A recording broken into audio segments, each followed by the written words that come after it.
Střelnice Oleško patří k největším a nejmodernějším komerčním venkovním střelnicím nejen v České republice, ale v celé Evropě. Nachází se v Ústeckém kraji, severně od Prahy, v prostoru s tradicí střeleckého a vojenského výcviku delší než 250 let. Lokalita Travčického lesa byla využívána již od dob výstavby pevnosti Terezín a sloužila ozbrojeným složkám nepřetržitě až do konce 90. let minulého století. Díky své poloze je střelnice velmi dobře dostupná nejen z Prahy, cca 30 minut po dálnici D8, ale i ze zahraničí, například z Německa, odkud je pohodlně dosažitelná z oblasti Drážďan. Přesto si zachovává plně izolované prostředí, vhodné pro bezpečný a nerušený výcvik. Od roku 2017 je areál systematicky rozvíjen jako moderní tréninkové zázemí, které dnes představuje komplexní platformu pro střelecký a taktický výcvik na všech úrovních, od základního tréninku až po pokročilé scénáře. Areál disponuje 11 samostatnými střeleckými úseky s proměnlivou dálkou střelby až do 300 metrů. Každý úsek je navržen tak, aby umožňoval střelbu nejen ze statických stanovišť, ale i z volného pohybu v prostoru, tedy z takzvané pohyblivé palebné čáry. Tato možnost, která není na většině běžných střelnic dostupná, umožňuje realistický trénink dynamických situací, změn pozic, práce s kryty i koordinace více střelců v prostoru. Součástí jednoho z úseků je také modulární killhouse, tvořený dřevěnou konstrukcí, umožňující flexibilní konfiguraci chodeb, místností a dveří. Prostor je vybaven gumovými 3D terči a vyrážecími bleaching dveřmi a je určen pro realistický nácvik CQB a zásahových situací.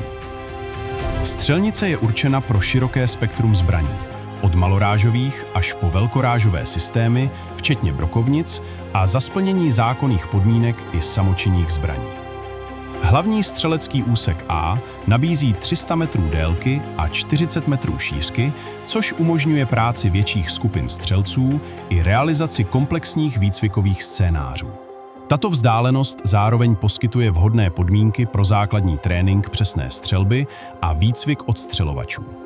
Úsek B o délce 100 metrů je ideální pro přesnou střelbu a nastřelování dlouhých samonabíjecích i loveckých zbraní. Další střelecké úseky pokrývají vzdálenosti od 12 do 50 metrů s typickou šířkou střeleckého prostoru v rozmezí 10 až 22 metrů.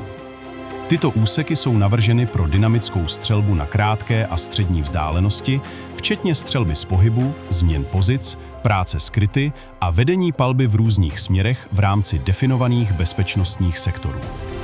Každý z úseků poskytuje dostatečný prostor jak pro individuální trénink, tak pro organizované kurzy, soutěže nebo komplexní výcvikové scénáře, včetně paralelního využití více skupin střelců bez vzájemného omezení.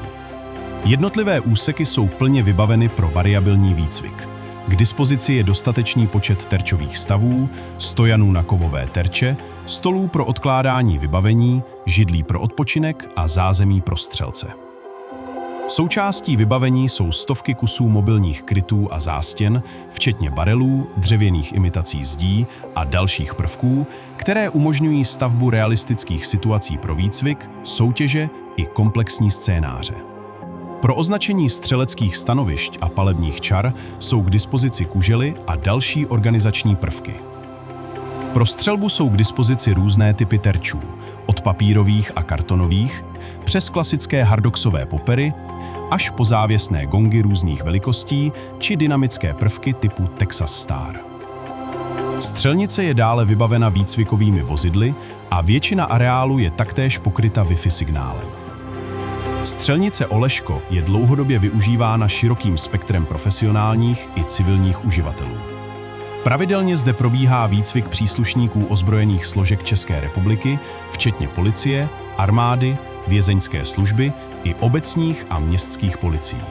Areál dále využívají přední poskytovatelé střelecko-taktického výcviku z celé Evropy, výrobci zbraní pro testování a organizátoři rozsáhlých střeleckých a taktických soutěží. Střelnice je zároveň domovským zázemím společnosti Hard Task Training, jejíž výcvikové aktivity a dlouhodobá praxe se významně promítají do charakteru i dalšího rozvoje celého areálu. Zázemí tvoří moderní provozní budova s učebnou pro teoretickou přípravu, kuchyňským zázemím, sociálním zařízením a sprchami. Parkoviště nabízí kapacitu přibližně 40 vozidel, což umožňuje komfortní organizaci větších kurzů i uzavřených akcí.